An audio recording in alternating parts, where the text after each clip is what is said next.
Beautiful. We're live. Awesome. We'll wait. Let's just say 30 seconds for the room to populate. We got a nice waiting list happening. While we're doing that, I just want to shout out to well, there's a few special people on this, so I don't want to exclude anyone. That being said, Ben Abbott. Ben Abbott is here in the house from Tokyo. So I'm sure many of you guys watching the Olympics overheard this nice Aussie twang over the microphone and the back of the footage. It was a welcome voice. I can only imagine how important his voice was in the stadium as athletes played to very little to no crowd. So what's up, Benny? Welcome, man. If I got your mic on, I think we'd go for 30 minutes. So we'll keep it focused on Ethan, because I got a lot of questions for you. Maybe at another point in time, we'll talk about your experience in Tokyo, man. But good to see you on here. Well, that was a perfect stalling technique. I think we're there. Let's do it. So everybody, welcome to what is essentially episode 3 of the Phoenix Athlete Insight series. We're really excited to have this guest today. We've come up with this concept because we really want to hear from the athletes on the field of play.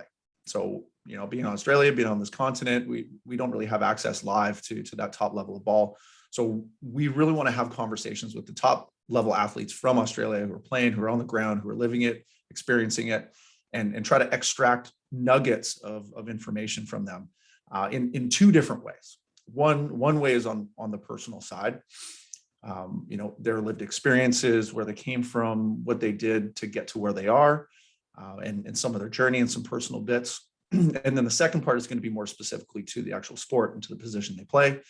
How do they play? What do they focus on? What do they think about on the court? How do they make decisions? That kind of thing. We'll do that over a live video recording, and then we'll get into some Q&A. That Q&A, fire your questions either now or later during the chat throughout this interview. Lauren, our lovely Lauren, is going to be scanning through the chat box and then sending me a collated list of those questions once we get to that Q&A. So please feel free to ask any questions that come up throughout the interview. I won't be answering them live, but we'll get to those at the tail end. All right. So we are there. What I would love to do first and foremost is welcome Ethan Garrett, Volley-Roo and NSW volleyball athlete, to the house, man. Welcome. Thank you for having me. It's good to see lots of people on the call for sure. Good, man. Well, I know that there's a lot of people really interested to hear from you. You're close to home here. In fact, you might even be at home at this moment in time. Yep. So where are you currently situated? At the moment, I'm currently in Canberra, training with the AVA. Starting Monday, our men's Volley-Roos start their camp for Asian Championships in Tokyo. A bit of a sticky situation with the lockdown we've just gone into, but hopefully we can get all that sorted before we start training. So yeah, currently living in Canberra at the moment. Yeah, man. Well, hopefully you guys can sort out a bubble and stay with it, because talking with Nemo and Arash, they both really highlighted the importance of that event. So hopefully you guys are going to be able to prepare as necessary, man. Well, it's good to have you back on what I call home soil. Awesome there. And it's a bit of a long one, but where did you come from prior to, I guess, your arrival here? Well, just recently, obviously being in Italy with the men's team for a month. Prior to that, training camp in Poland. And then this season I played my professional season in Hungary for Dunafer. So yeah, really good experience there, which was good. Awesome, man. Well, we're going to peel a few layers on each one of those things. Well, let's pull it back. Where are you originally from, man? Where's your roots? Originally, so I'm from just across the river from Homebush, where most of you guys would actually play your volleyball. So I played for Sydney North in Sydney. Started playing social volleyball with my dad. Started getting into it, watching him play. Both mum and dad played when they were younger. Watching dad play World Masters was definitely what kind of got me that little volleyball spark, which was good. and then started playing socials, started playing SVL under 19s, a bit of Division 1, and then got invited to move down to Canberra in 2017. So so it's been quite a honestly pretty short journey in Sydney. I only was actually playing volleyball in Sydney for a year, and then spent about 2.5 years in Canberra training with the Centre of Excellence before moving overseas to my first pro contract in Denmark. So awesome. Yeah, definitely lots of. It's a quick ride, man. And I think I just want to highlight before we really get in, and this is where I think there's an incredible opportunity to talk to you about that rise, right? That journey, because you're really close to home. You know, there's a lot of people on this call that have played with you, that know you personally, and you know, all of a sudden you just jumped on a rocket ship, and you know, we're going to watch a set where you're playing France, right? Just won the Olympic gold. So, you know, pretty incredible trajectory.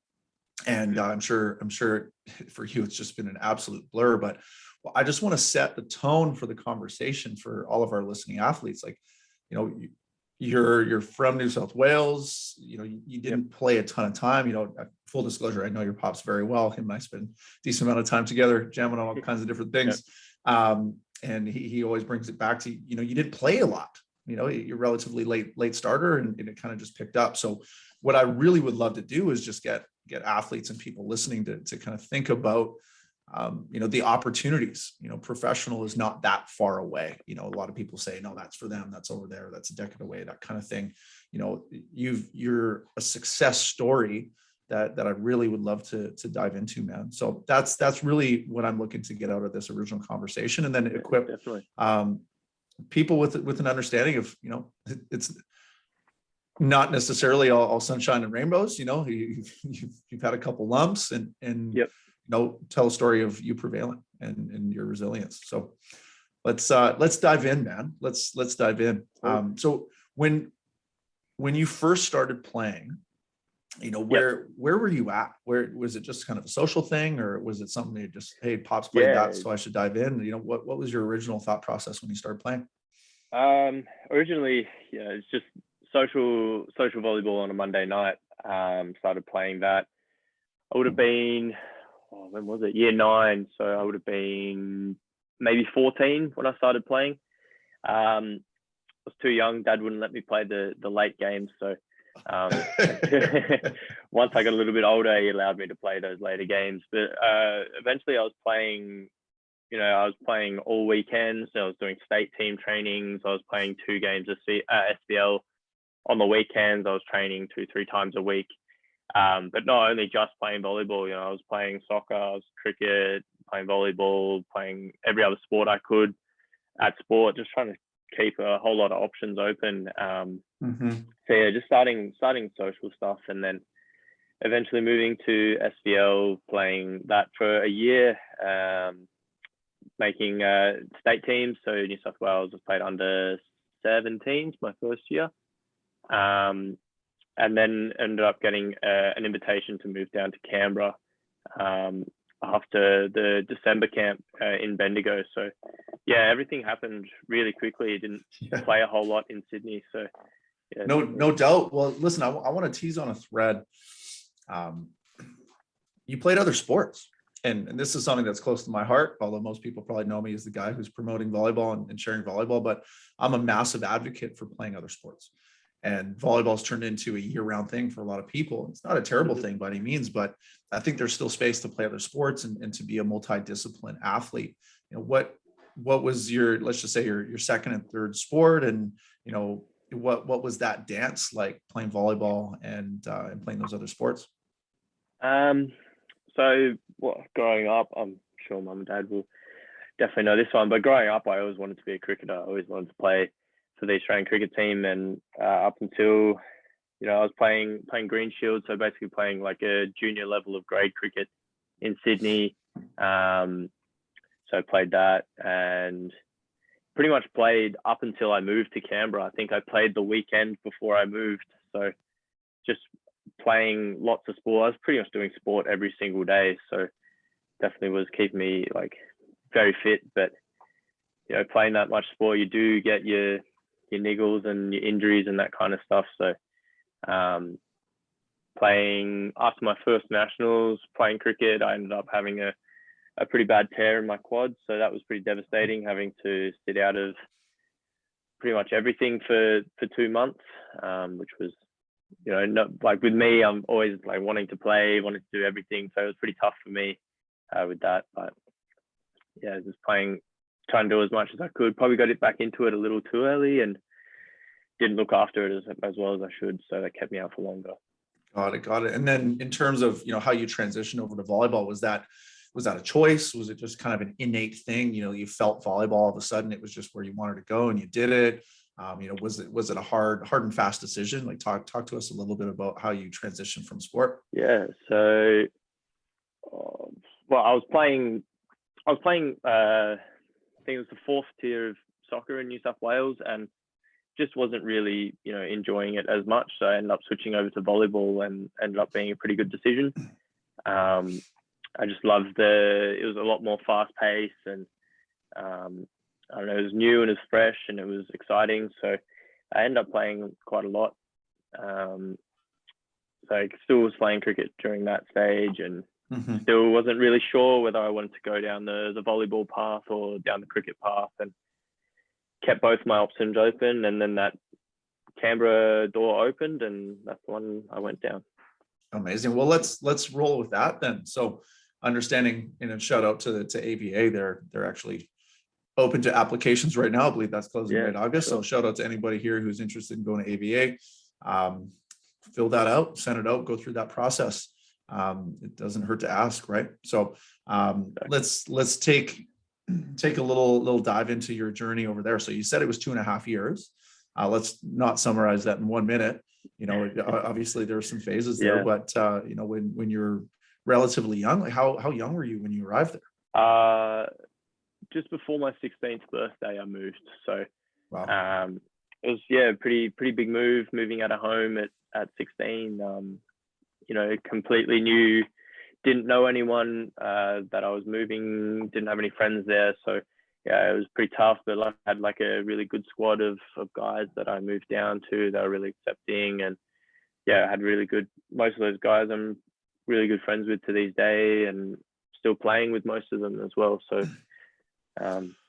far out. Yeah. Can you talk to me about your psychology of that? I mean, it's rare that you have a 16-year-old person moving out of home. Shout out to Ian for letting Ethan go get it. But shout out to mom and dad.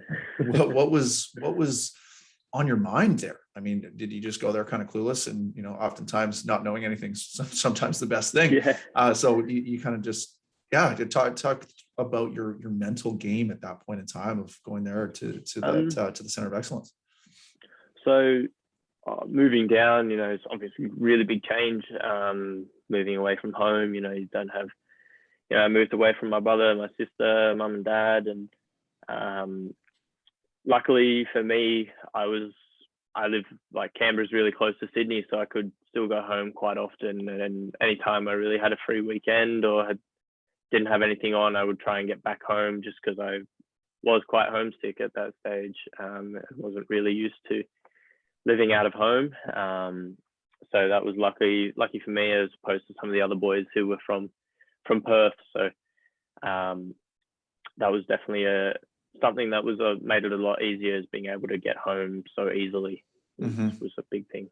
Yeah, amazing. What were your kitchen skills like? Oh, shocking. Terrible. They still are. Struggle to boil water?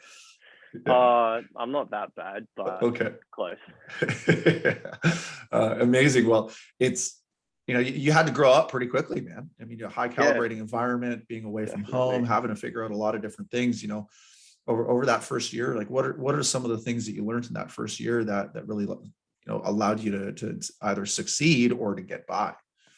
Well, I moved into a homestay, so I lived with 2 other boys that I went to school with, went to training with every day. They're all part of the program. So all 3 of us were in a pretty similar boat and we all got along really well. So that was definitely a big thing that helped me get through it.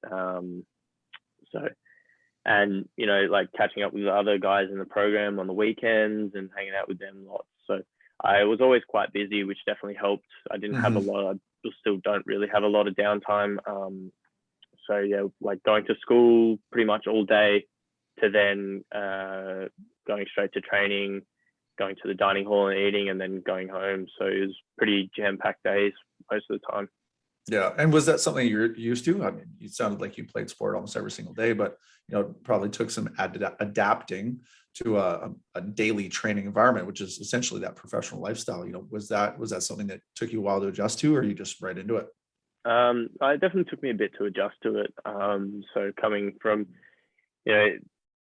definitely had a lot less time than what I would have had in Sydney. So training 2.5 hours every afternoon, you don't have a lot of time to do most of the things that you would really do back home. So definitely found it a bit tough trying to fit in school stuff and all that kind of stuff. So had to really work with my coach a lot to fit when I can do that kind of thing around training times. And sometimes I actually had to miss trainings because my schoolwork wasn't really up to scratch. So yeah, my coach was pretty harsh on me with all that kind of stuff, which definitely helped me go through. Yeah, that's good. And then being a young gun, showing up there, how was the environment? How was the training environment for you showing up at that age, at that maturity level? Talk us through a little bit about either your first day or first year. Well, I don't really remember my first day. I remember I had like a little camp with a couple of boys just before I moved down. I actually moved pretty late. I think I moved probably towards would have been the end of January. I moved and was pretty much straight into it, just like straight into school the next week. And so I really had to adjust quickly. So yeah, it was definitely massive changes straight away, and yeah, it was tough sometimes. How was the training environment? Like how was the intensity managing that?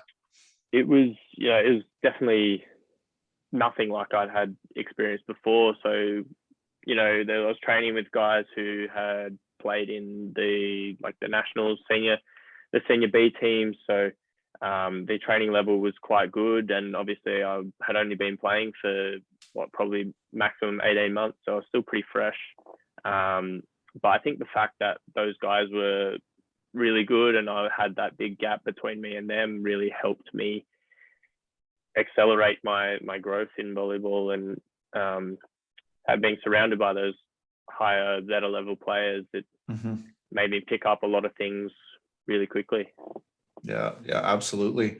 And kind of skimming through that first year, what do you say were some of the improvements to your game that you saw? What are some of the notable differences as you matured that kind of happened? I'm sure everything had to elevate, but what are some of the things that you started to gain some confidence in and really start to use as your strengths?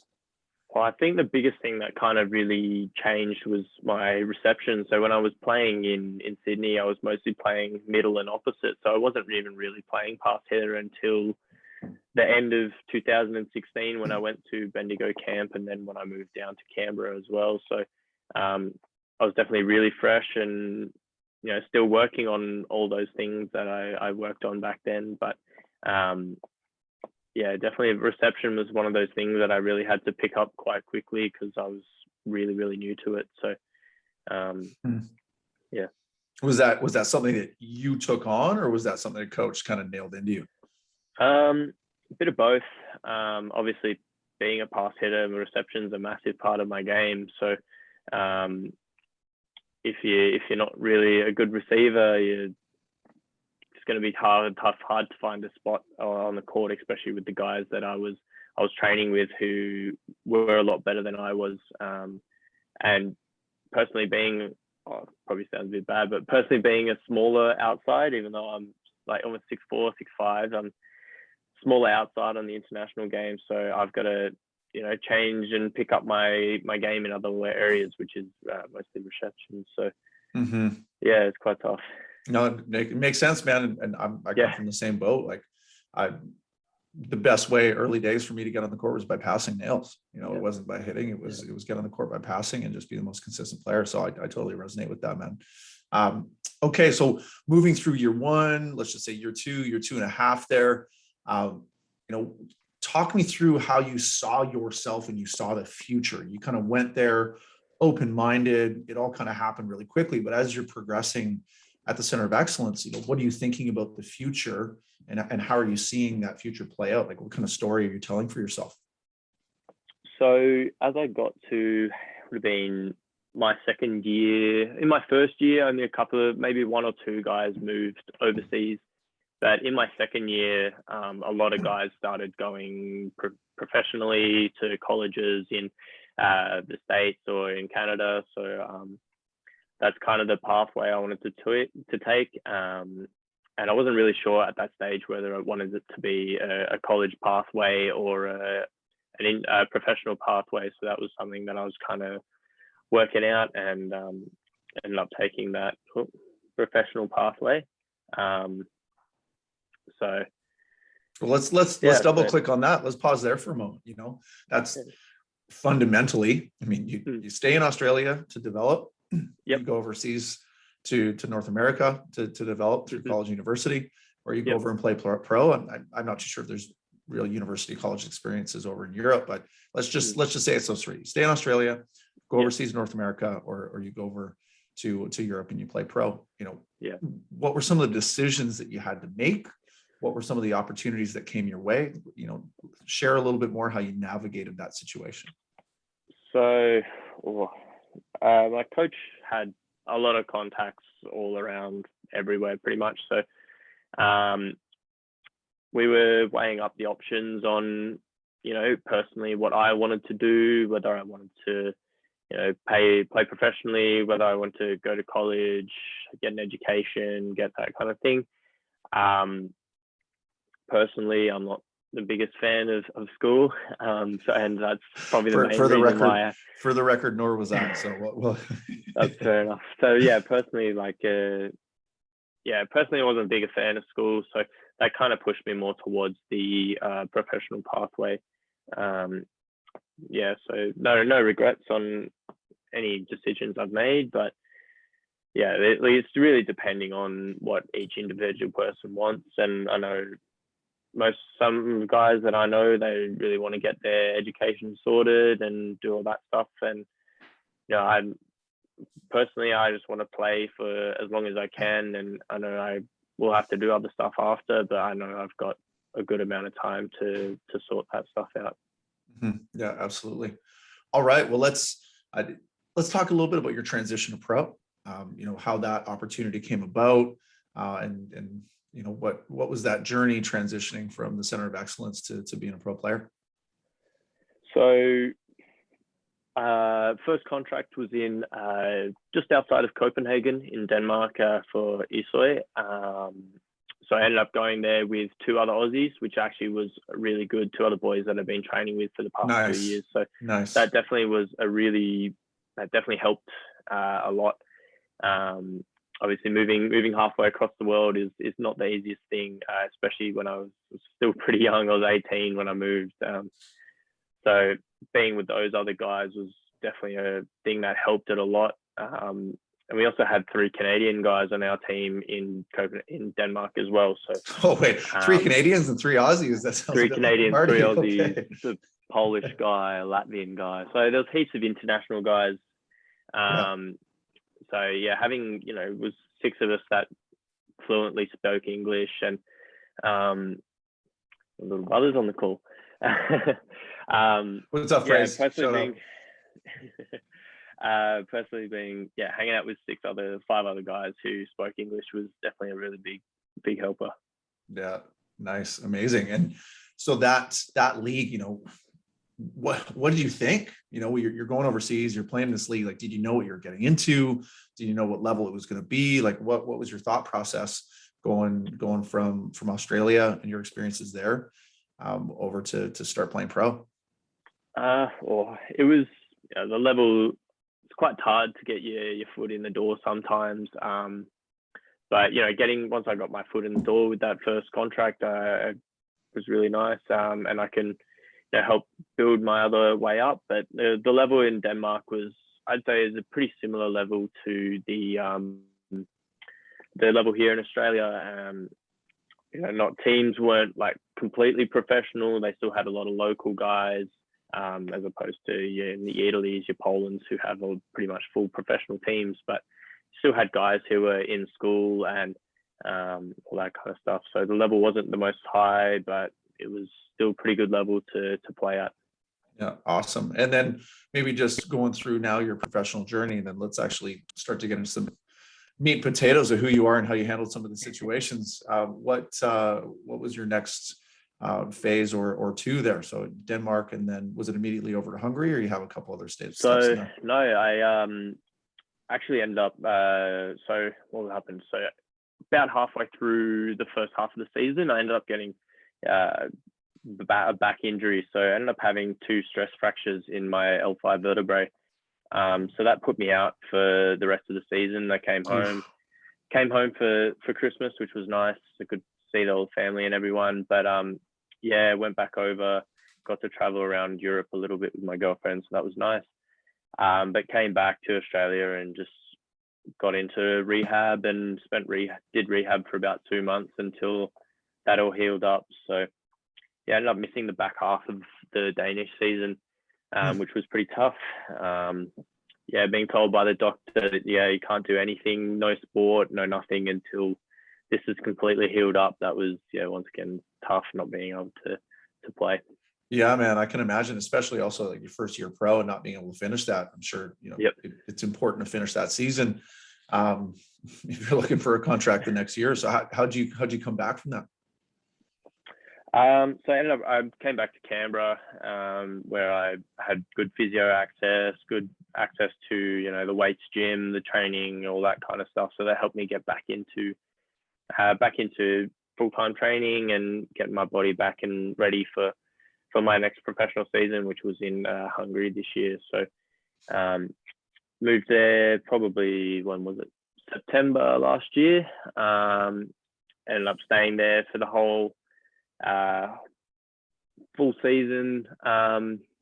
Was pretty rough this season because our season got hit pretty hard with COVID. So probably about 2/3 of our team actually got it in November. The whole league got shut down for about 3 months.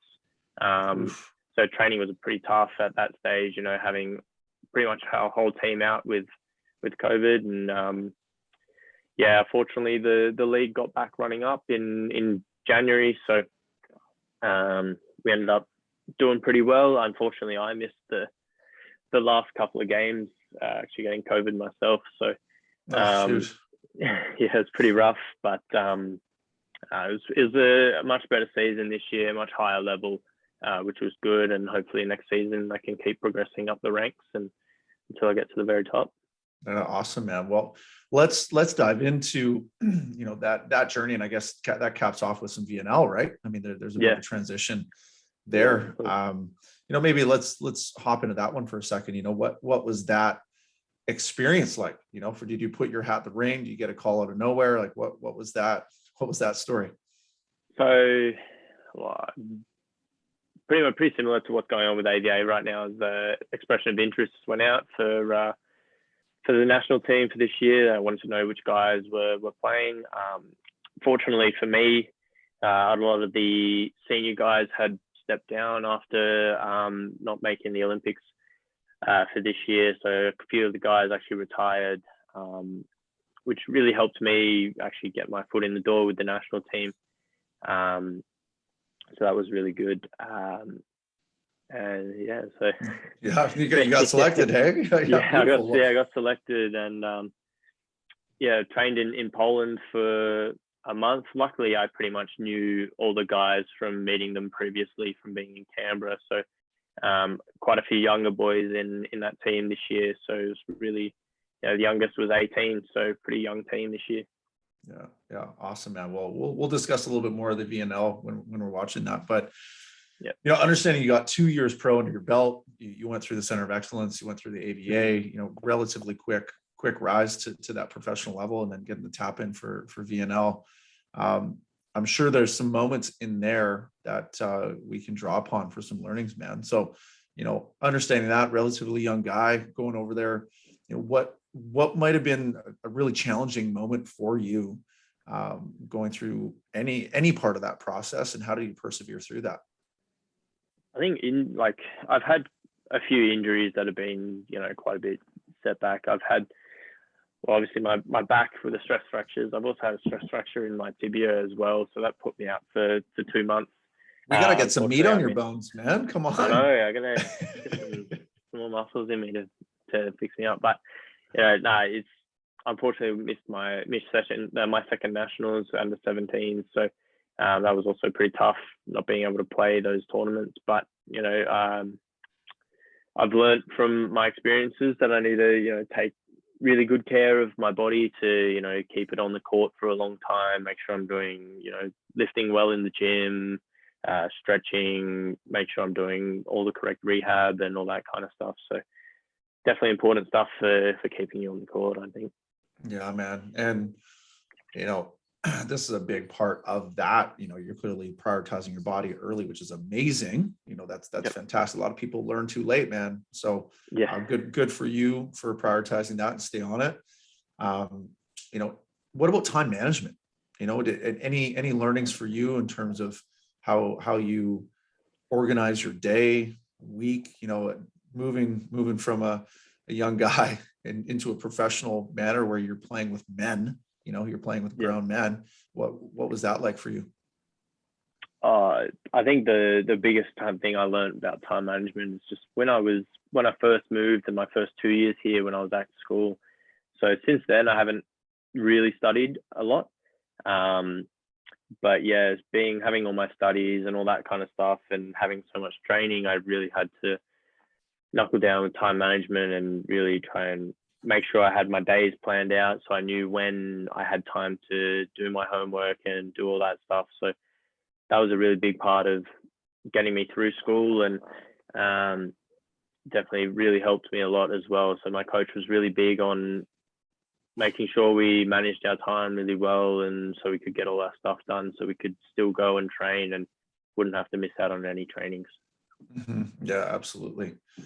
So some interesting bits that came up consistently with Nemo and Arash, a part of a really successful, really vibrant team is a conversation of it's not personal.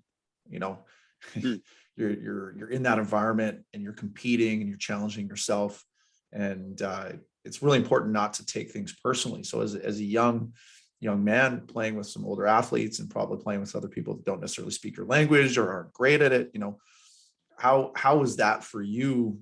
Getting some thick leather skin, man. Yeah, I think just in general, I think I'm a pretty thick person as well. So I've got pretty tough skin. So there's not much people can really say to me that really gets to me. But it's such a big thing to not take things personally on the court. We all have an expectation on each other, especially with going for balls, like setting, passing, all that kind of stuff. We kind of have like a big expectation that we're at the highest level. We should be able to do things consistently. So like Arash and Luke Perry are pretty up me about things and making sure I'm doing things correctly. So it definitely does help push me, and I know sometimes it can get under my skin a little bit, but I just remember it's like, they're trying to push me and it's really for my benefit, really, I think. Mm-hmm. Yeah. What are some qualities of some of the teams that you played for? Maybe let's just say your favorite team to play for, and what are some of the qualities that you really enjoyed in that team? The favorite team I played in's probably been our under 23s team from 2019. I think we just all we gelled together really well. We all had a really good connection with each other. We knew what each other would do. We had if I was passing next to the libero and there's a ball, I was like, oh, I'm not really sure. I knew my libero had that. Just having a really good connection with your teammates is definitely something that makes a really good team, I think. Yeah. Conversation that we're having more and more in Phoenix and is a part of culture moving forward is pressure, understanding how to manage pressure, understanding how to apply pressure. And Yep. what are some ways for you, especially, moving into the VNL scene, big shoes to fill? Yeah. How do you manage pressure?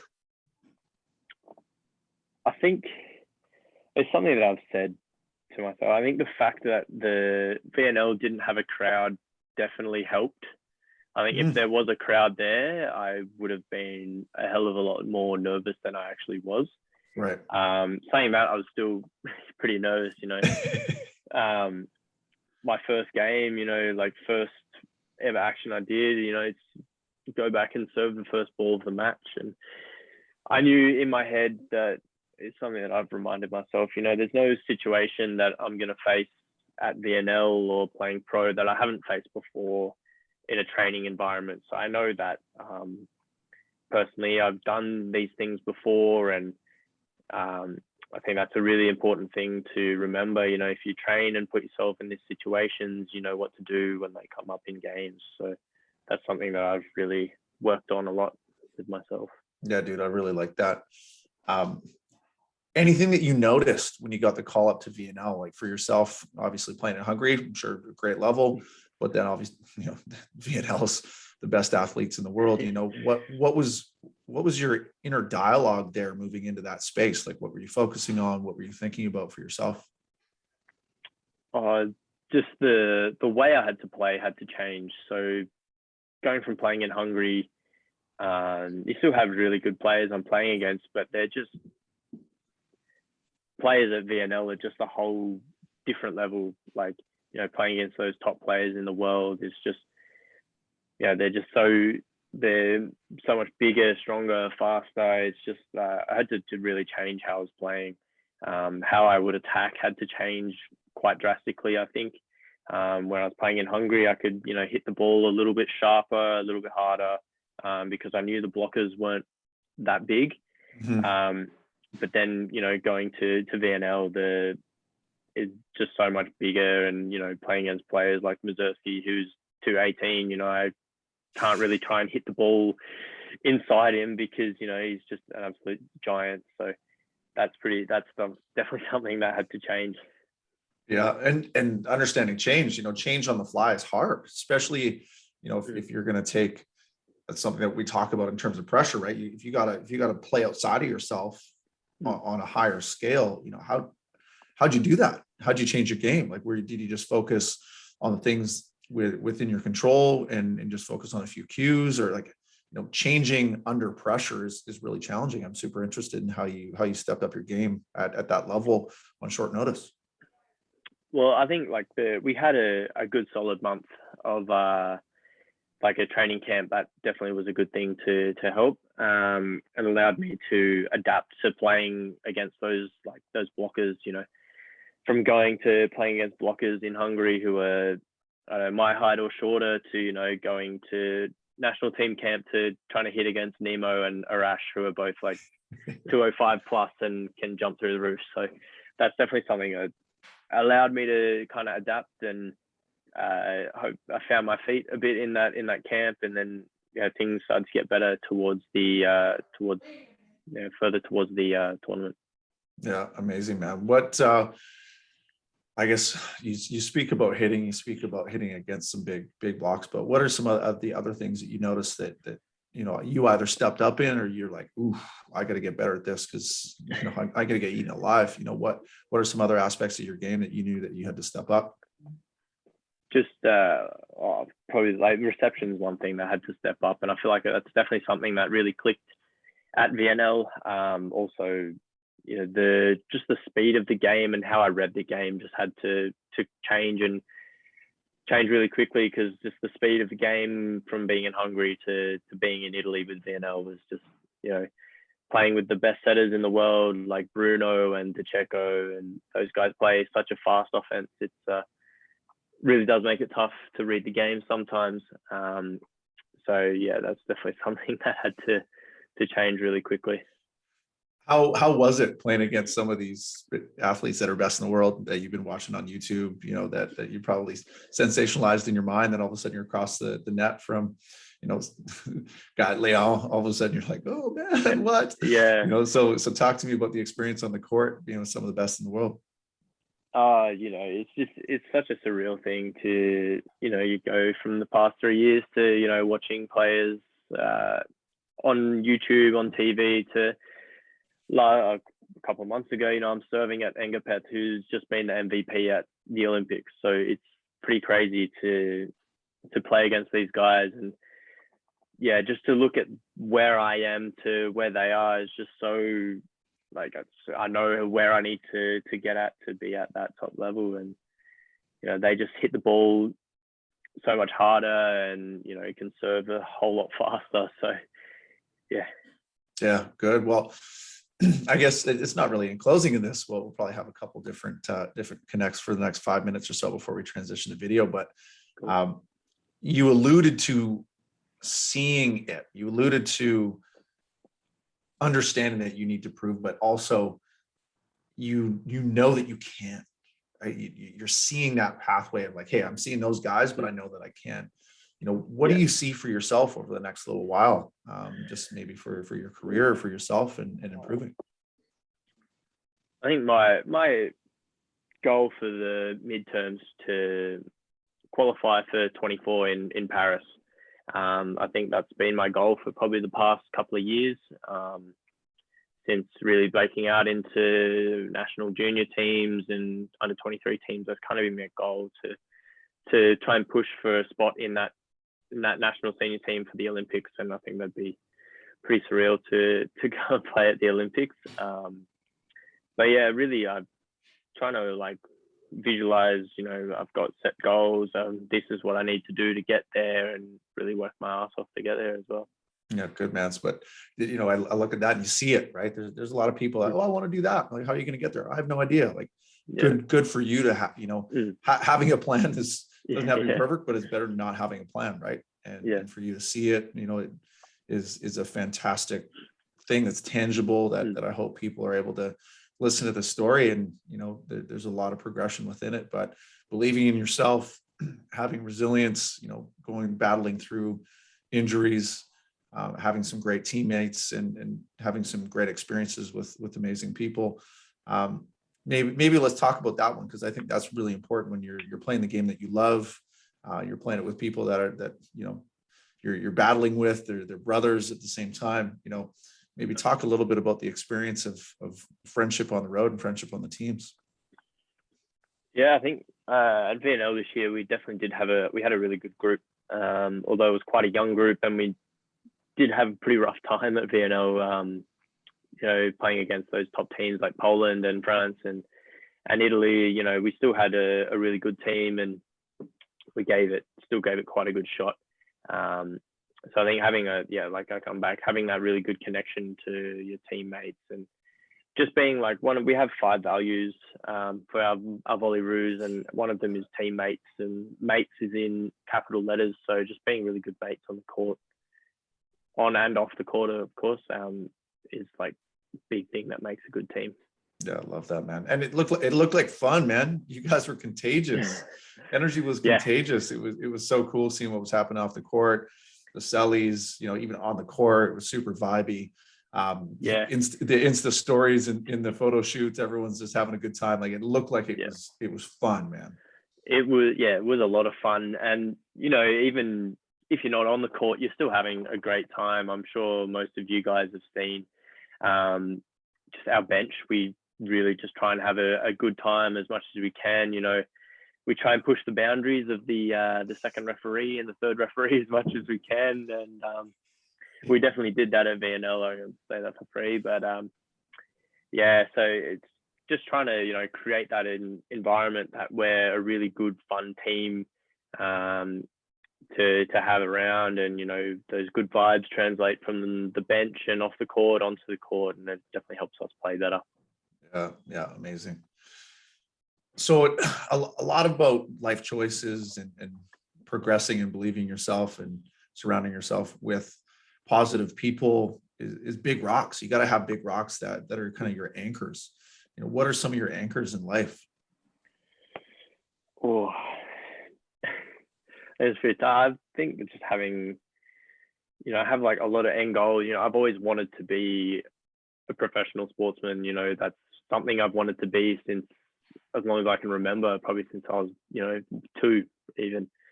I've always wanted to play sport, and now that I have that opportunity to do it, and to do it at the highest level, is something that I'll not let that good opportunity go to waste, and definitely will work as hard as I can for as long as I can, and knowing that I possibly can make a good living off it as well definitely is a big thing. Yeah, amazing, man. And because I know your family, I'm going to see that, I can imagine family's a big rock. What does family mean to For you? sure. Family means everything. Mum and dad, they've invested so much time and everything into me. So, from dad used to be my coach for cricket, and never used to really listen to dad when I was 10 years old, because, as a 10-year-old, everything. But Who does? yeah, exactly. But no, like, just, being at VNL and just remembering, like, I've got so many friends and family watching is just, it's just, I guess, such a surreal feeling. And it's definitely makes me want to play a lot harder and work a lot harder to, achieve those dreams and achieve those goals and make everything worth it. Yeah. Has your family supported you throughout the tough times, man? Like, have you been able to lean on them and to connect with them throughout it? Oh, definitely. Like, it's not the easiest being overseas for, 10 months of the year by yourself. And it's definitely good that, I chat to my parents daily when I was overseas, and chatting to my girlfriend daily as well was definitely a big thing. That, still having that connection with being back home is such a big thing. Yeah, so I'm sure Fraser's probably chirping you because I've seen you laugh a couple of times. But being on the road, traveling, you still able to connect with your brother and your sis. Definitely. There's often a lot of times where I'll get a FaceTime call from Fraser in Georgia, and Fraser's hassling Georgia and annoying her as he usually does. But yeah, it's good being FaceTime makes it a hell of a lot easier. The distance is not easy. But being able to FaceTime and chat, to hear my parents' voice and everyone else's voices, is such a big thing. Yeah, man. Family's so important with it. So I'm stoked to hear that you lean on them, that you guys still have great relationships. Well, fantastic stuff. So let's transition. We're about 5 minutes over time, but it was good chats, man. You made it through the gauntlet. So now we're going to move over to the playing side. Cool. So let's set the tone here. We've selected a set of volleyball to watch at VNL. Who are we going to play, and why are we going to watch this? So this is the set we're going to watch, is our second set against France in VNL. So we've just gone down 1-0, and it's probably one of the more special sets that I've played, and it's the first ever international set of volleyball that I won. So definitely we'll remember this set for a long time, I think. Yeah, there's a recent tournament that happened where France did something special, right? Yeah, so France actually, obviously most of you guys probably would know, but have just recently won the gold medal, so at the Olympics. So pretty special to have played against all of these guys, and it's pretty crazy to think. I've played against guys that have won world champs medals and Olympic medals and all that kind of stuff. So yeah. Well, not only have you played with them, man, you won a set, so you're in it, you're competing, right? Exactly. So let's set the scene. Prior to this set, anything that your coach spoke to you guys about, with regards to maybe a little bit of a strategy or anything that we're thinking about and can think about throughout the set? Oh, so many games we play, I can't exactly remember what Marcos would have said, but I think it's such an Aussie spirit to, we've obviously gone 1-0 down, and against France, who are probably the top team in the world right now, to say, we're still in this, we're still fighting, and we definitely showed that in this set, that we were still fighting for this, to try and win the game, even though we're the underdogs. Yeah. And then anything personally for you that you're focusing on the court, anything from an opponent specifically, or anything that you have an intention towards as your game style, like anything that we can kind of extract before we get into the match that you're thinking about and moving into the set? Nothing really specifically I was thinking about. I was just trying to think about to, do all the really basic things correctly, which is a big thing that I try and focus on. Let those tougher situations, I can do what I can, and just really nail down on the basic stuff is something that I really work on a lot. Doing the basics correctly, I think something we always come back to. Sweet. That's fantastic. Well, that's actually an amazing segue, because what we're going to do is hop in. We're a couple seconds in with the boys, moving into position. So not necessarily about yourself, Ethan, but can you describe your position? What do you play? So I'm pass hitter. Currently, you see I'm in position 6. There's probably one of the tougher positions. You got to receive from, Engapeth, number 9 on the French team, can serve the ball at 125 k's an hour. So, that's definitely pretty tough to receive, and, try and make that pass perfect or as good as I possibly can in those situations. Playing against guys who are the top players in the world, like Patry, who's just hit the ball, and these guys, playing against them is, it's pretty surreal. Well, let's maybe check a couple boxes. So what are some of the really important pieces to your position? And really what I'd love to do is just from the ground up, rather than focus on the world-class style, although let's use examples, but I really want people who are aspiring volleyball players, either new to the sport or trying to, master a position and start to really think about what's important. What's important for your position? It's pretty simple when you put it down to it, but it's just receiving and hitting. Those are the two main things that they're my two jobs. And, receptions are, like I said, big thing that I work on, and it's definitely something I will always continue to work on, and then my attack is something that's, maybe not have been the best in this tournament, but, going against massive guys is something that's pretty tough.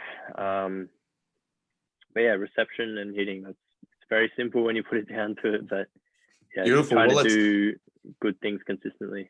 Let's chew on the first one then, reception. So in that last play there, you got a line of 3, so you're doing a 3 pass. There's a big boy rolling up a serious jump serve. What are you focusing on when you're passing a top spin serve? So before we play each game, we'll do a scouting session. So we'll kind of have an idea of what each server is going to do. We'll watch video on them. We'll know that, Blizzard here, he has 2 different kinds of serves. If he tosses the ball high, it's going to be a jump serve, or if he tosses the ball a bit lower, we know it's going to be a hybrid and he's going to float it. So, so me and Luke Smith, number 15, our job was kind of pass half the court, and it's actually really nice passing with Luke Perry, who's probably one of the top liberos in the world.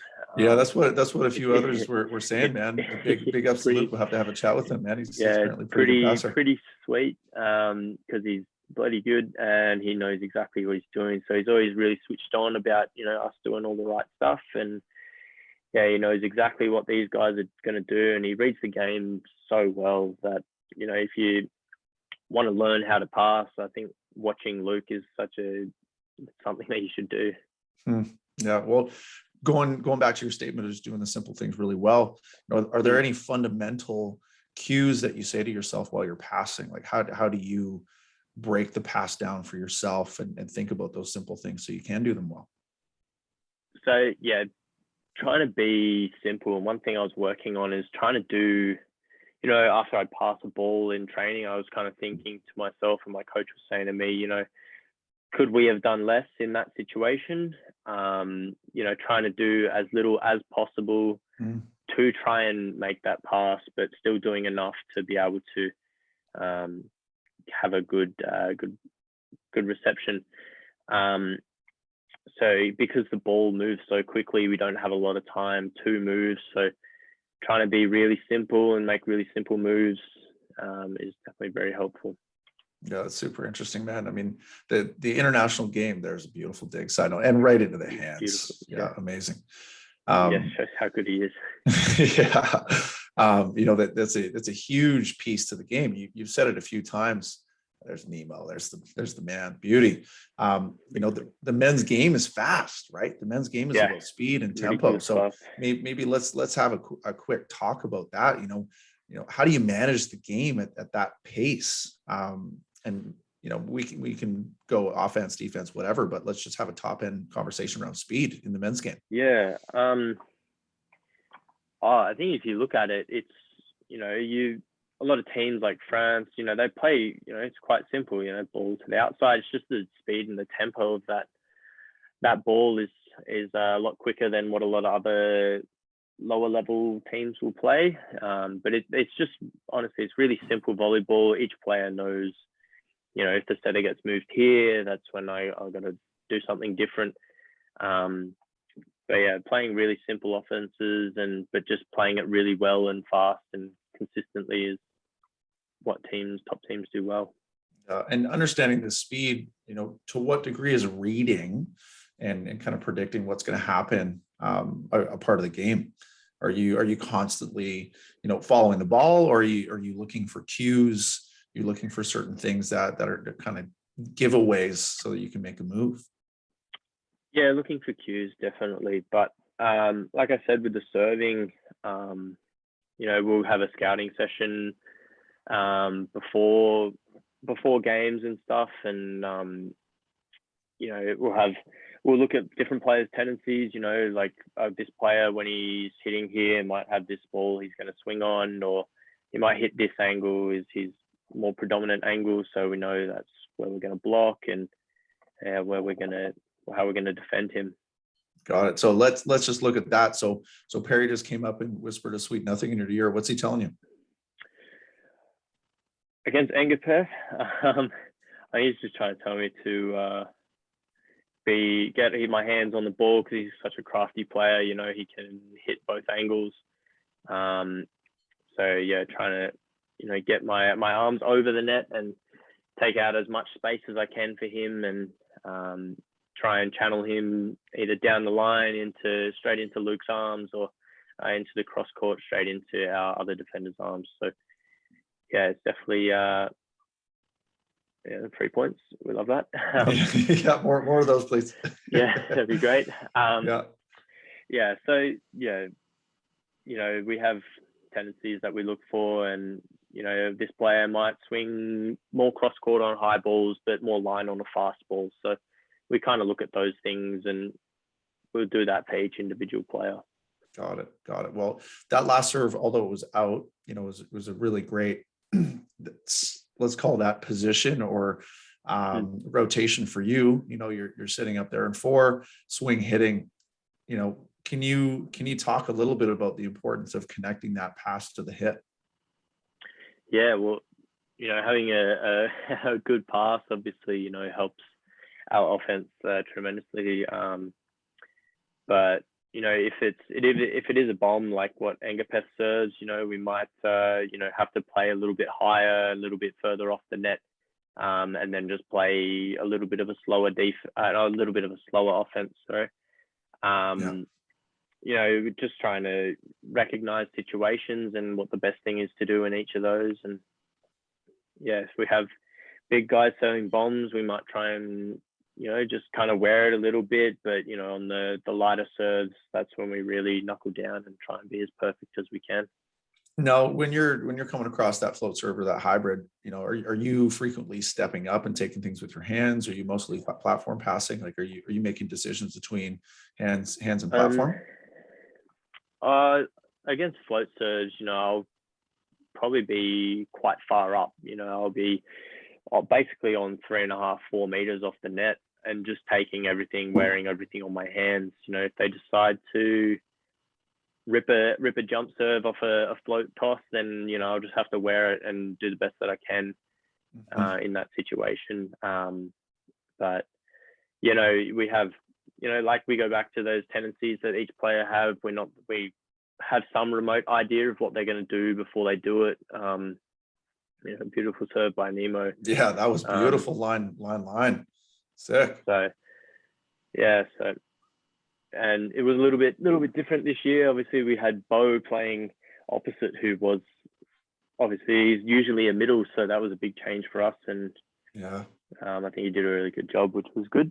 Yeah, man, he's on fire in this game. He's had a couple nice kills. Yeah, absolutely. So when you're at the net talking with your middle, like what are some of the things that you and him are collaborating on or talking about at the net? So I'll talk to Trent here in the middle. I know he'll be like, all right, in like a perfect situation, you just go and be big in front of the opposite. Or if you say, we might say, if this guy gets pushed forward, then, if the setter gets pushed forward, then just don't, like, sometimes I might stay and help and block on the middle and read. Or sometimes I might just forget about the middle and just go straight out to the opposite. And really reading that situation, if it's a perfect pass and they have a good offense against us, then I might just have to forget about the middle and just try and be big in front of my man. And yeah, absolutely have those conversations in the middle. You can see Toddy's talking to me there, and we're having lots of discussions on what we're going to do. And yeah. And Perry comes in, wants to party as well. Love it. Yeah, he's vocal, man. I like his vibe. He's very vocal, and he has a really good control on the court. You can see there, although the setter was pushed right across the floor, I still have to hold in a reasonable position because I know that he can still throw that backwards to the opposite. So yeah. I wasn't quite tapped into whether there was front row or back row there, but let's talk about the C ball, the back row back set attack.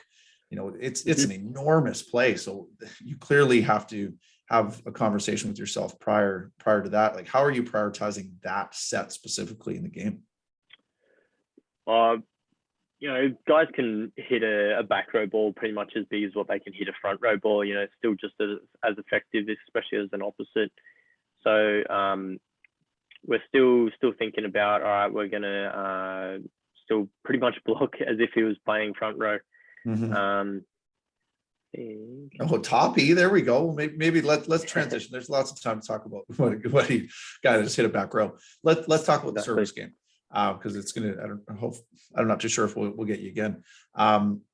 Service behind the line, man, super important. It's the only time in the game where you have full control. Talk me through your pre-serving routine. So I have a routine that I'll do.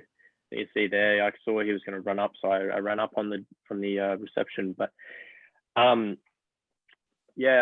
do exactly the same thing every single time when I go back to serve. I'll have I'll take my deep breaths. I'll do my bounces of the ball. I'll do all my little things, and then I know I've done all my things that I've done before, and I toss it quite high and just try and rip on it. So.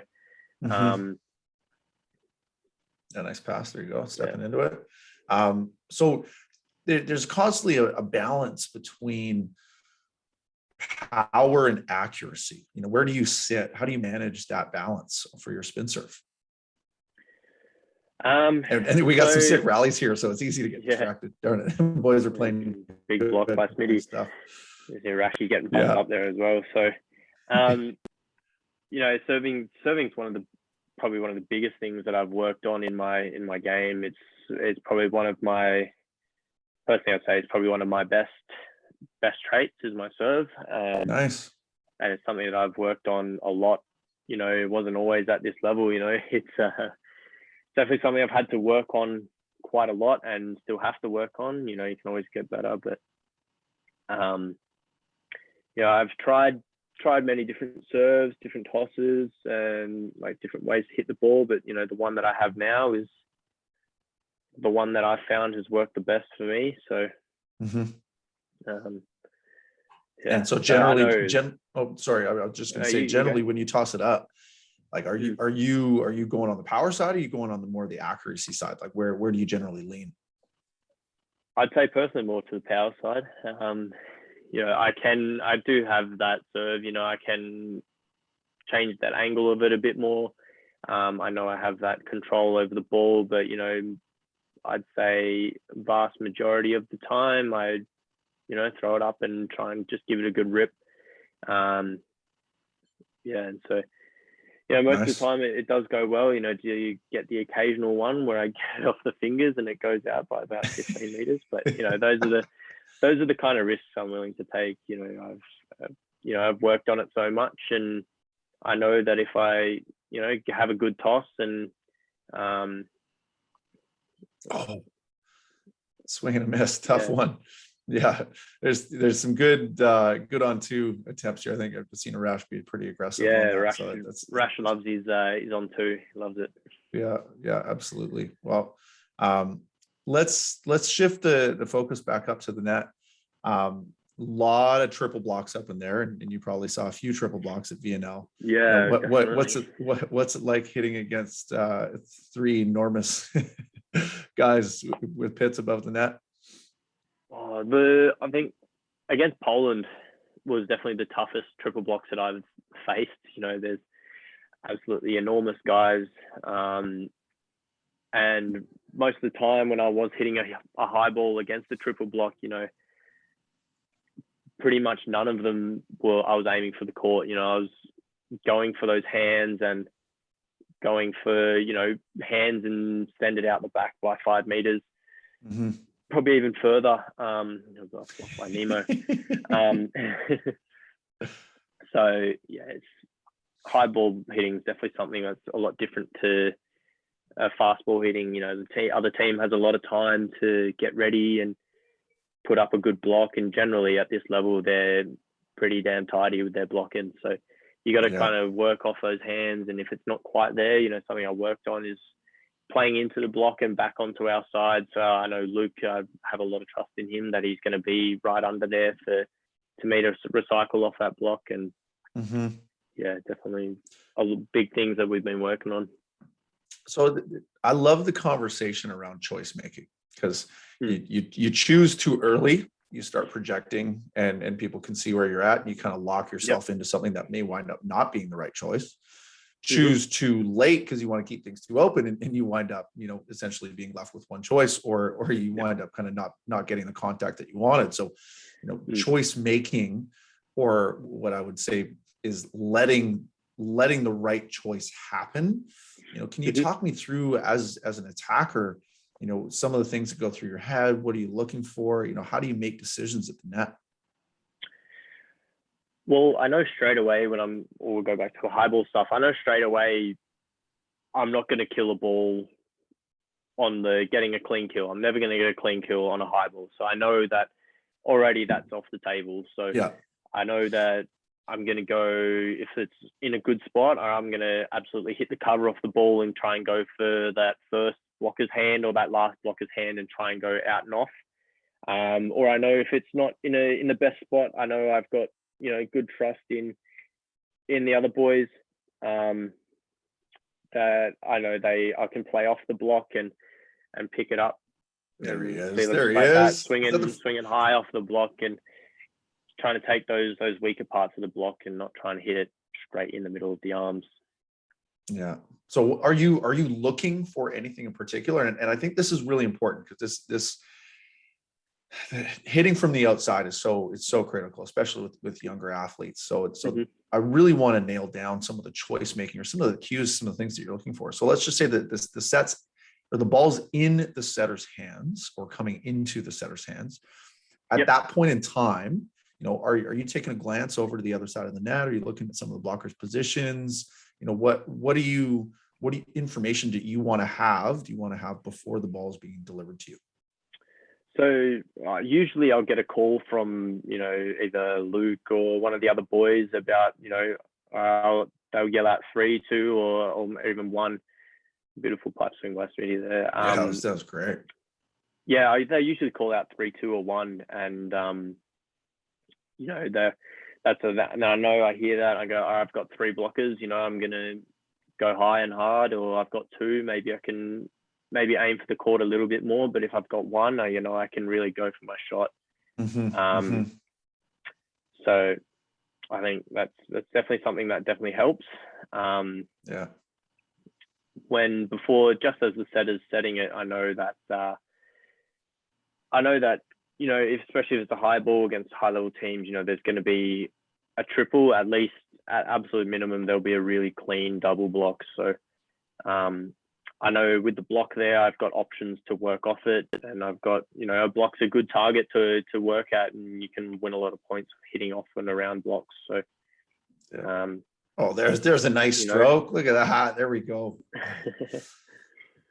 I was going to say they're not coming at you, man. So they're scared of you. They're not bringing the heat. Let's see this right through. Let's see what's up. You get the ball here. Oh, Luke with his pipe swing. Luke's got he's got a really, I think his pipe's probably one of his best attacks. He does a really good job at, I don't know if you'll be able to see him, does a really good job of getting to the setter's toes. So he'll line himself up with a rash, and he knows that he can, if he needs to, he can change his path to go behind him, or he can just go in front of him, or he can go over the top of the middle. So he's really good. And if you watch his route that he runs is really good. Well, okay. So you said two things there that I want to double click on. One is lines up with his toes. So can you explain that for those that might have kind of gone over their heads, including myself? So, good blocking by myself. So getting to the setter's toes is so basically being straight behind the setter. So if a rash is dead in the center of the court, Luke will try and line himself up dead in the center of the court, so he knows he can run his pipe, and he'll be able to read where the middle is going. So a lot of our pipe attack really runs around where the middle is. If the middle just runs an A or a 1, he knows he can either go over, or he can go behind. If he runs a B, he can go inside or behind. So being able to get right there, keep your options open to where you can run is definitely a big thing. And a big I'm a huge advocate of off-ball movement. There's so much that you need to do as an athlete to create angles, to create space, to open yourself up, that kind of thing. So when you said that run the route, dive into that a little bit more, because I think that's a special sauce. Volleyball happens so quickly that if you're not in the right position, tough. Oh, look at that veteran tool. What a beauty. Yeah, that was complete luck. I'll go and leave that one there. What are you saying? You saw that the whole time. That was a tough set. High back setup from that, man. That's a tough one. Yeah, the route that you run on your offense is so important. Getting off the net and transitioning is such a big thing. So if you get yourself in a tough position, if you're hitting a high ball and you go 3 meters out past the sideline and the set short inside, you're not going to be able to get in there and get on a good attack. So just making sure that we're having, getting to a good area so we can leave our options open, and with the pipe, the different areas that we run allow us to hit between different blockers. So definitely it's something we work on a lot. Yeah, it's amazing. Well, that's a big part of the men's game that I'm seeing is, the moving of that pipe around, coming from a few different angles, and the speed and the connection is just incredible. It's pretty much a first tempo ball at this stage now. So it's almost as quick as a middle attack. So especially at this level. So pulling it back, I'm not going to replay it because you missed your serve, but that's the dance, right? The dance is between, you're going for power. What's the psychology around your, let's just say, a miss serve? You're going for it. It's kind of a part of the game, but how do you manage, a miss serve or coming back into the court post miss serve? What's your psychology around that? How do you stay in the game? I usually have a routine that I go through in my service warm up. So I know that, if I throw one up and I have a good contact and it goes in a pretty good area in the court, I'll leave it there because I know, that's how I want to finish. So that's how I want to continue with my next one. But going to a miss serve, I'm kind of like, all right, well, it's happened, forget about it. Well, what's my next job? obviously my next job is to, receive that next ball. So trying, knowing that my, my serve is something that I've worked on a lot, and it's something that I know I have good, I've done it lots, and I know exactly what I'm doing. So I know, I go and back myself to throw the ball up and give it a good whack. Yeah, absolutely. Boys are playing some good ball, right? I mean, we're having conversations that it's not necessarily play by play here, but acknowledging that it's a great set of volleyball here, man. Let's see. So you do a little bit of sneak up here off the toss. You kind of step in, let's see if it comes at you. But I think you touched upon it earlier. But what that based off of scouting, what you're seeing right there, he's going to give that hybrid, and you're going to step up. Yeah. So I know that his jump serve part of his hybrid's it's not super heavy, it's not 120k an hour bomb. So I know that, I can step up, and that you see a rash pointing there, anything off the block is mine. But yeah, I forgot what we were talking about. Well, we're bouncing around all the place. No, it's all good. Let's keep it tight here. That's all sweet. So, on defense, we haven't necessarily spoken too much about defense. You're roaming six back. What are some of your priorities on defense? On a high ball, you might be able to see, but my where I position myself is my feet are basically on the baseline. So I'm pretty much looking for anything just in front of me, or anything off the block and out the back is pretty much all mine. Playing with Luke as well, I know he's in 5. He's got anything short because he's absolutely rapid around the court. He's very good. He's very quick and reads the game really well. So I know he's got anything short in front of me covered. And I can just focus on, all right, where's this ball going off the block? So yeah, that's a big thing that we all work on. Nice. Swing by bow. But yeah, that's the biggest thing. I know, all right, this is my one job, and this is what I need to do. So, and then playing off of a middle, what are some of the thoughts that you're having, or what are some of your priorities while you're playing six back off a middle attack? Off a middle, or one thing, I'm looking for that ball that gets touched and comes over a little bit higher, or or the one that kind of maybe a little tip but might be a little bit deeper. Anything short, I know Luke has. Also, once again, sweeping behind both 5 and 1 is one of the things that I have to do as well. Yeah, got it. Well, then me and Luke change position as well. So he'll play 6 and I'll play 5. Or was that just an audible right there? Was that just a quick one, or so he's just like, you've got 5, and I'm like, okay, cool. Like I play 5 as well. So yeah, he's kind of the boss. So I'll kind of do what he says. I like that, man. I mean, that's a big part, is you got to know how to play every position, right? You got to know what to look for in every position. Nice high pass right on Rash's head. Beauty, Nemo. Oof. Nice cut back. Yeah, dude, you're doing a nice job of taking the sting off those balls, man. You're not afraid to pass nice and high. See, like, obviously it's quite a heavy serve, so I kind of had to. Lucky that one didn't go over the net, but like it was kind of had to wear it a little bit. So it's good. Yeah, a good result in the end. What's it like playing with Nemo? That guy's a character. We had a great chat with him last week. He's just a really nice guy. Love playing with Nemo. Nice dig. There you go. There's that triple shot the whole way. Beautiful. Exactly. You can see, they're not going for that middle blocker, but going off that, try and go off that. So we say the first or the 6th hand. So those are the kind of hands that we're trying to go off. Got a bit lucky there and put it in through the seam, but there is kind of a whole bunch of different things that we work on in that stuff. It's amazing, man. Well, that was a swing to win the set. Phew. Yeah. Pretty stoked about that one, I think. Yeah, man. Add that one to the kill list. Beautiful. Amazing, man. Well, thanks for going through that journey. I know there's boys are playing some good ball. We're having some chats about some specific things. So we're kind of all over the place, but goal is to just trying to get inside your head a little bit. Some of the things that you focus on, how you move, what do you think about from service to offense to defense. So thanks for answering a ton of those questions, man.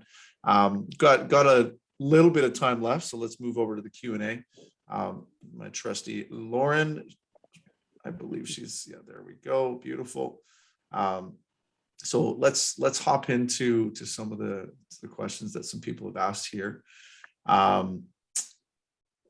All right. So with the way the game is changing and the direction it has gone over the years from power and skill to now speed and smarts, would you say that anyone can play the game at any level, especially considering the height of the current Olympic MVP? And by height, I probably mean tallness.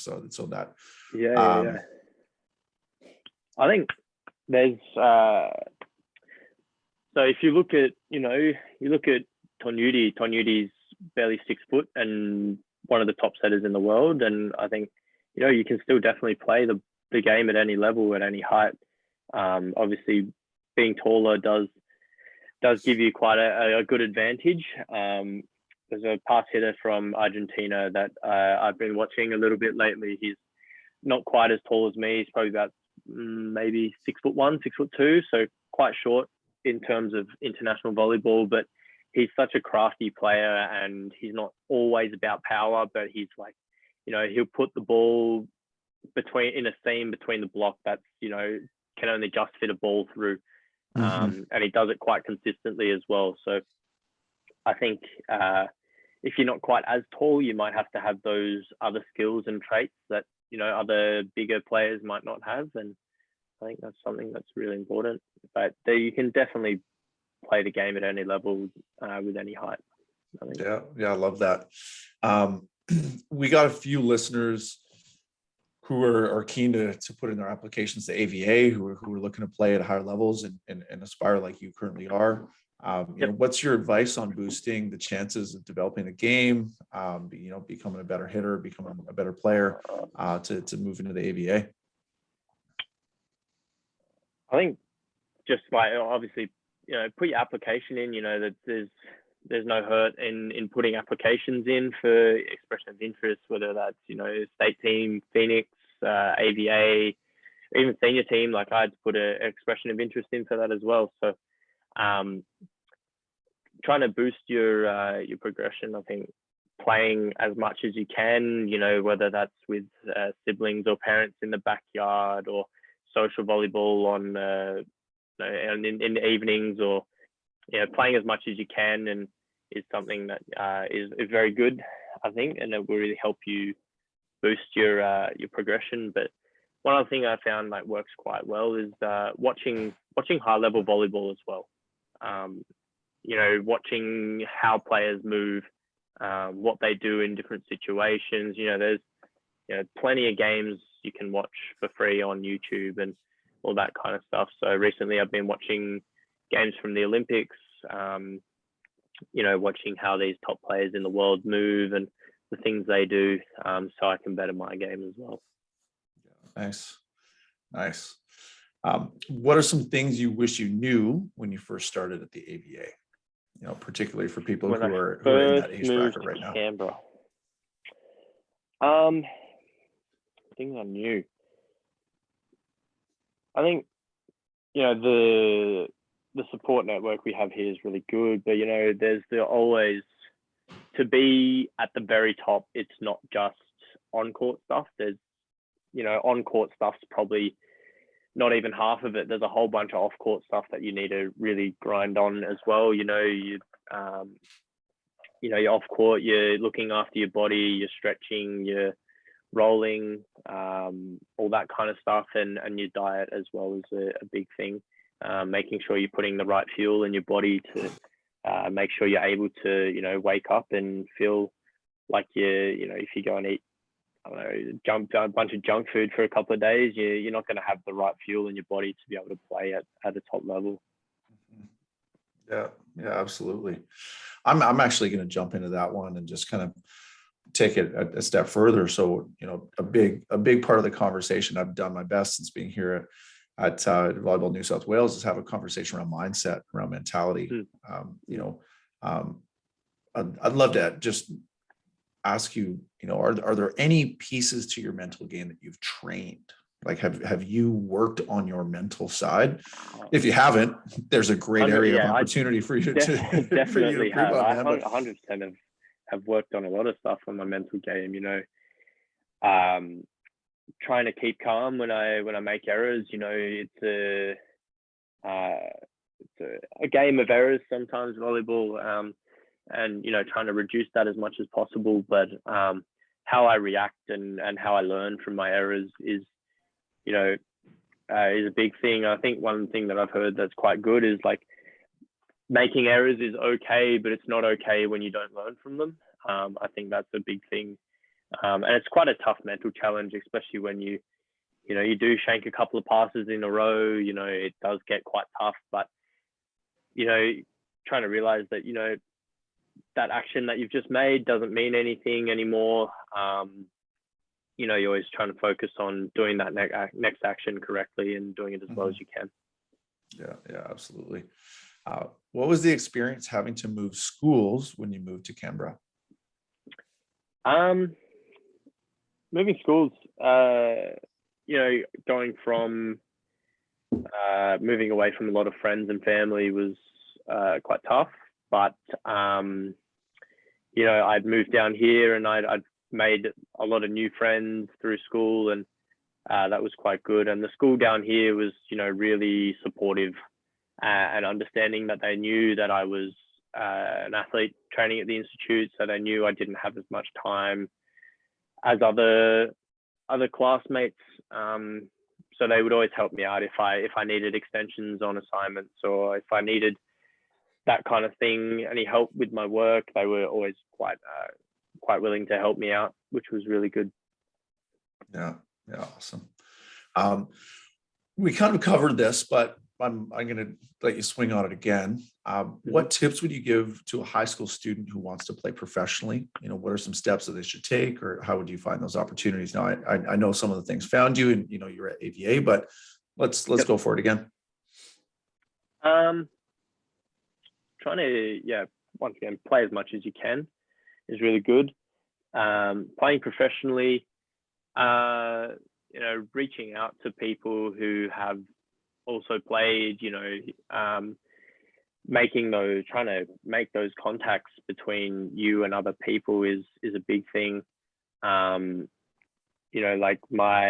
haven't personally had to go look for a contract myself, but I've had coaches and other people do that for me. But trying to reach out to other people who have, maybe played in some leagues, or played in different places, who have been at that level, who might be able to help you out. And it doesn't hurt to send someone a message. Yeah, man. Yeah. Reach out. If you don't knock, no one's going to open the door. Exactly. I love how you sent an expression of interest for the senior team. I don't know when that was, but what kills me is, hey, did you do that? Oh yeah, I tried. Like, you sent one text, you sent one email. Like, you got to knock on the door, man. And not only do you have to knock on the door, you got to wait there until that person lets you in. And not only does it start when you get in there, but you got to prove your value when you're in there. And that like, there's so many layers to that game. So it starts by doing exactly what you just said. Let's move into what advice would you give a state athlete trying to make the junior national team? And what was your experience in the process of selection for the junior national team? Cool. So I played nationals in 2016. From there, got invited to the what would you call it? The national development camp, I guess you say. That's the one in Bendigo in December, post schools cup. There's always, I don't know if you guys have played at nationals. There actually haven't been one for a while, but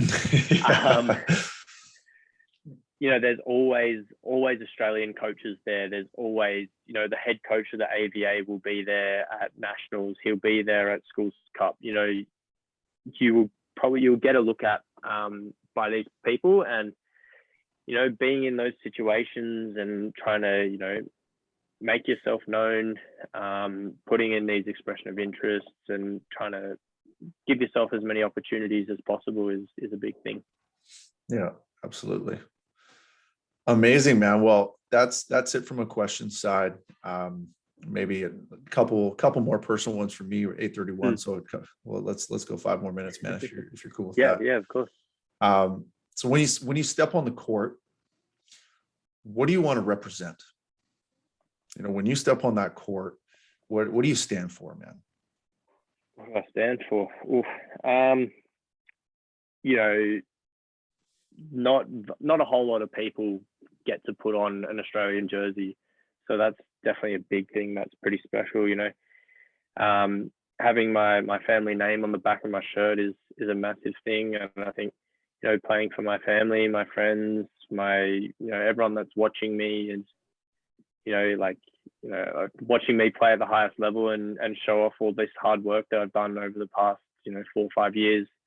It just really makes me proud to put on that jersey, and also playing for my teammates as well is a big thing. Yeah, nice. What does it mean to you to wear the national team jersey and represent your country? Oh, it's pretty amazing. Yeah, like I said, there's only a handful of people who get to do it. So trying to treasure that moment. It just shows, I've worked hard to get here. I've had to push myself through injuries, through everything else. It's a big thing that I've had to work for. Yeah, absolutely, man. And it's, if someone were to ask you, have you made sacrifices? What comes to mind? For sure. Many sacrifices I've had to make. Moving out of home is a big one that I've had to do. Moving halfway across the world from family, my girlfriend, from everything else is it's tough. But I know these are the kind of sacrifices I'm gonna have to make to if I want to play at the Olympics one day. And now there's that big goal of 2032 in Brisbane. My mind's like, oh well, I get to play if I can keep myself fit and healthy. I know I can play a home Olympics in front of my family would be pretty damn special. I'm going to throw out a challenge to you, young man. And I think you could captain that team, man. I think you can. You're pretty well positioned to wear the C. Yeah, that's my goal. I've stepped foot on the court as a national team player, and now I want to secure my spot in that squad and in that starting 11, and then eventually go on to be captain of the national team. So a lot of big steps I got to make, but a lot of hard work I got to do as well. Yeah, amazing. There it is. It's on recording, man. Can't back out now. There it is. Yep. Yeah, and an exciting future indeed. You mentioned it in 2024.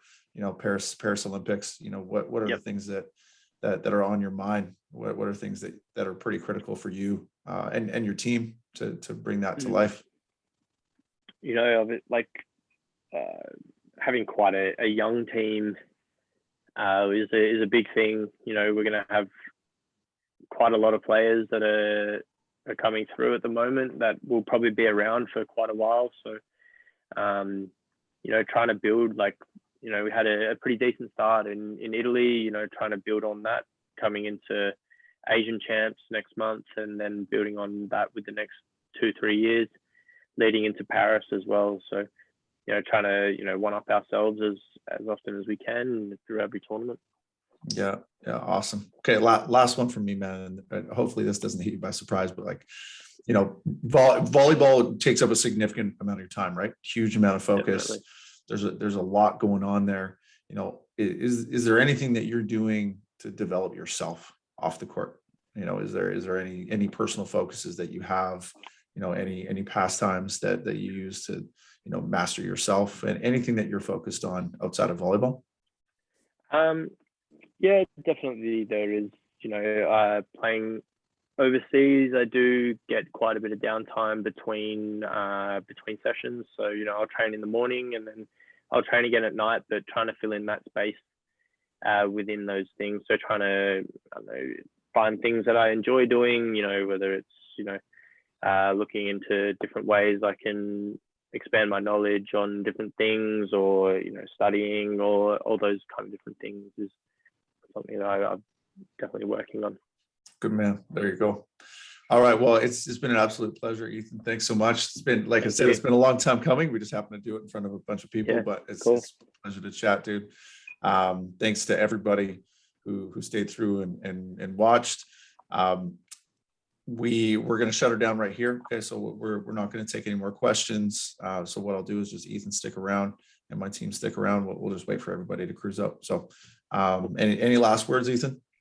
No, I think, thank everyone for coming on. I don't think, like I said, it doesn't hurt to send a message out. So if you guys have any other questions, feel free to message me on anything that you can get to me on. But yeah, just, keep grinding away. I know these are tough times at the moment with lockdown and everything. So hopefully everyone's doing all right through all that. So good, man. Beauty. Thanks, man. Stick around for a little bit here. And sure. we'll have a good little connect once everyone's out. Cool. Thanks, everybody. Perfect. And we'll announce who's going to be on for next week as soon as we can here. Cool. Sweet. Yeah.